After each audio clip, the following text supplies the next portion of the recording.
수다와 생각 사이 이야기하다. 안녕하세요. 오늘 살펴볼 자료 아주 흥미롭습니다. 네, 저도 봤는데 돈에 대한 근본적인 질문을 던지더군요. 맞아요. 그래서 오늘은 이 자료를 바탕으로 우리가 매일 쓰는 돈, 정확히는 화폐와 그 시스템에 대해 좀 깊게 파헤쳐 보려고 합니다. 좋습니다. 이 시스템이 사실 우리 삶에 미치는 영향이 엄청나잖아요. 그렇죠. 단순히 경제 뉴스 따라가는 걸 넘어서 그 이면의 작동 원리를 이해하는 게 목표입니다. 네, 그럼 바로 시작해 볼까요?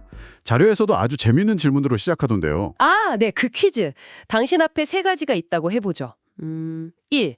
10,000원짜리 지폐. 2. 보드게임 속 100만 원 지폐. 그리고 3. 순금 기념주화. 네, 이 중에 성격이 다른 하나는 뭘까요? 하고 묻죠. 정답은 뭘까요? 정답은 바로 3번 순금 기념주화입니다. 이게 왜 중요하냐면 돈과 화폐를 구분하는 핵심이거든요. 돈과 화폐. 그게 다른 건가요? 네, 이 자료에 따르면 금처럼 그 자체로 실질적인 가치를 가진 걸 돈이라고 보고요. 그럼 10,000원 지폐나 게임머니는요? 그건 화폐라는 거죠. 어떤 시스템 안에서 가치가 있다고 서로 약속한 일종의 교환 수단이요. 그렇군요. 그럼 그 둘의 가장 큰 차이는 뭔가요? 바로 가치 보존 능력입니다. 금은 역사적으로 그 가치를 꽤 잘 지켜왔어요. 변동은 있었지만요. 아, 근데 화폐는 거의 모든 종류의 화폐가 시간이 흐르면서 결국 가치가 엄청나게 떨어지거나 심지어 휴지 조각이 된 경우도 많았다는 겁니다. 와, 거의 모든 화폐가요? 이 구분이 중요한 이유가 있겠죠? 그럼요. 우리가 그냥 돈이라고 부르는 이 화폐가 사실 영원한 가치를 가지는 게 아니라는 걸 알아야 한다는 거죠. 그래야 현재 금융 시스템을 좀 더 명확하게 볼 수 있거든요. 맞는 말씀이네요. 우리가 너무 당연하게 생각하는 것 같아요. 그렇죠.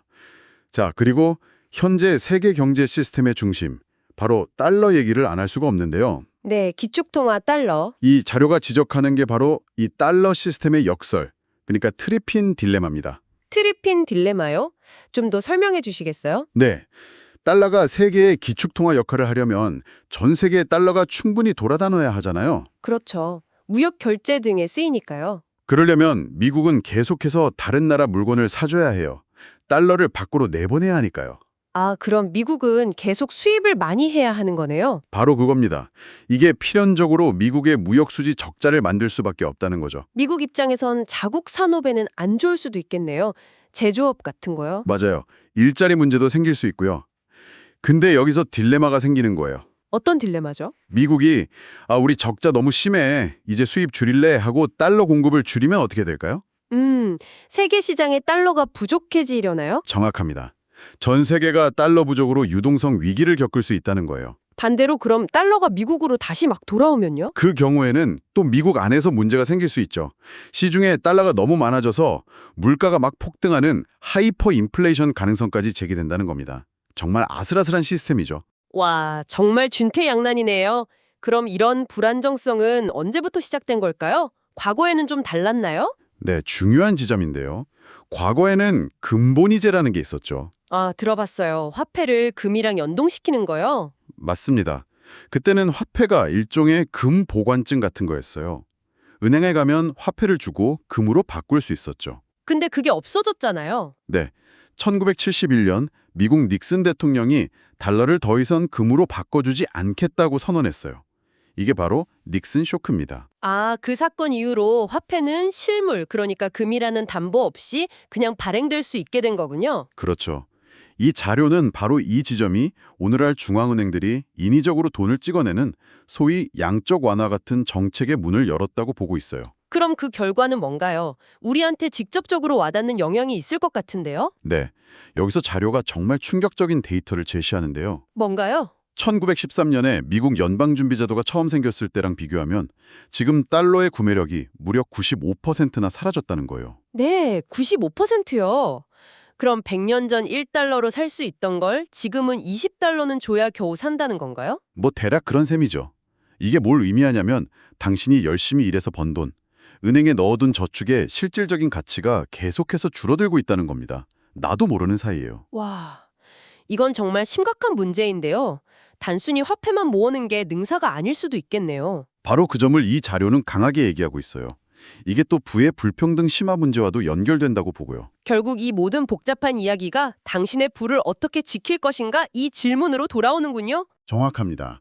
화폐 가치가 계속 떨어진다면 그냥 은행에 화폐로만 자산을 쌓아두는 걸로는 구매력을 지키기 어렵다는 거죠.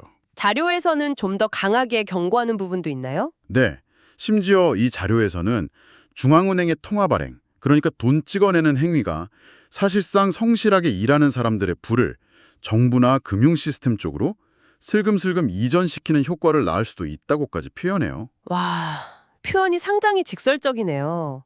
듣다 보니 시스템 자체에 대한 불신이나 경고 수위가 꽤 높은 것 같은데요? 맞습니다. 현 시스템의 불안정성을 아주 심각하게 보고 있어요. 물론 그렇다고 특정 자산에 투자라고 권유하는 건 아니고요. 그보다는 지금 우리가 살고 있는 이 금융 시스템이 어떻게 돌아가고 있고 또 어떤 근본적인 위험을 안고 있는지를 제대로 아는 게 먼저라는 메시지입니다. 네. 오늘 얘기를 정리해보면 우리가 매일 쓰는 화폐와 그 자체로 가치를 지니는 돈은 다를 수 있다는 점. 그리고 현재 달러 중심의 세계 경제 시스템에는 해결하기 어려운 모순, 딜레마가 있다는 것. 그 결과로 우리가 가진 화폐의 가치는 계속 하락할 수 있고 이게 당신의 자산에 직접적인 영향을 미친다는 것. 그렇죠. 핵심은 이 화폐 시스템이 영원불변하고 절대적으로 안전한 게 아닐 수 있다는 현실을 직시하는 겁니다. 네. 자료에서 제기된 문제들이 정말 남의 얘기가 아니네요. 맞습니다. 당신은 미래를 준비하는 데 있어서 반드시 고민해봐야 할 부분이죠. 그럼 마지막으로 이 질문을 던지면서 마무리할까 합니다. 만약 지금 우리가 쓰는 화폐의 가치가 계속 변하고 또 시스템 자체에 이런 불안정성이 있다면 당신에게 진정한 불안 과연 무엇일까요? 그리고 그 부를 어떻게 지켜나가야 할까요? 어쩌면 단순히 화폐를 모으는 것을 넘어서 다른 가치 저장 수단에 대해서도 진지하게 생각해 볼 때가 아닌가 싶습니다. 다음 분석에서 또 유익한 내용으로 찾아뵙겠습니다.